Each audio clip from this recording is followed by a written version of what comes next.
So here we are on May 5th, and we are looking at our April 7th planted corn. Been in the ground, coming up on a month, is just now starting to emerge. Now we know we're going to have uneven emergence on this field, which is not ideal. But the question is whether or not we're going to have enough stand to take to harvest, or if this is a replant situation. So the good news is we don't see any signs of disease or ailment. The plants are still coming, although they're in a very delicate state. So the one on the right here is our unemerged plant that is just getting ready. And we've got the seed here, of course, the radicle, the first couple seminal roots coming. We've got the mesocotyl here and the coleoptile holding all the leaf structure in here.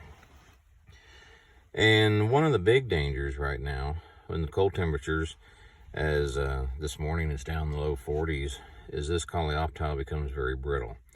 And if the mesocotyl pushes too hard, it can rupture and cause it to leaf out under the ground. And without the support of the coleoptile, it has no chance of pushing it up. There are also some theories around freeze damage, which we're looking at lows in the 20s this weekend.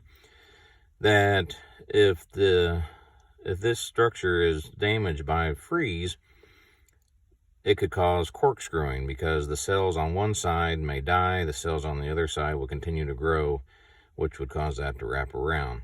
Corkscrewing can also be caused by crusting, which, of course, if there's a crust, the mesocotyl will keep pushing and it'll just wad itself up, pushing against that crust. Fortunately, that's not an issue here, as we've had very gentle rains since planting. Additionally, even though this has been in the ground for almost a month, we have not had saturated soils. The rains have been light. This is a well-drained soil. And so the lack of saturated soils has helped keep the water mold population down, and we don't see any signs of decay that the water molds that would cause seedling blights have started taking hold. And the danger with these plants that are growing slow or not growing at all is they do not have a very good ability to defend themselves. The pathogens move into the plant and we have large-scale seedling blight in the field. So far, that does not appear to be the case. If we look at this plant here at VE, just now emerged, we got the first true leaf out of the ground. Again, we've got the radicle, the seminal roots, the seed coat, the mesocotyl, and the coleoptile is opened up, and we got the first two leaves coming out. We're still at VE. So this is a good start. This is when we can start to row the corn. This is exciting. However, this guy is not quite out of the woods yet. He's still susceptible to seedling blight.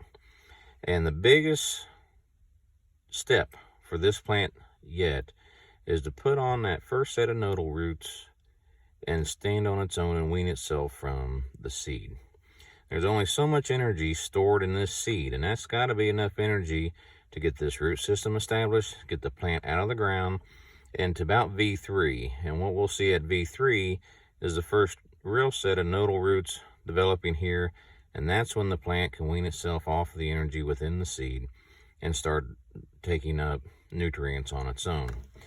So even though we got this out of the ground, we can row these areas of the field, and that feels very good.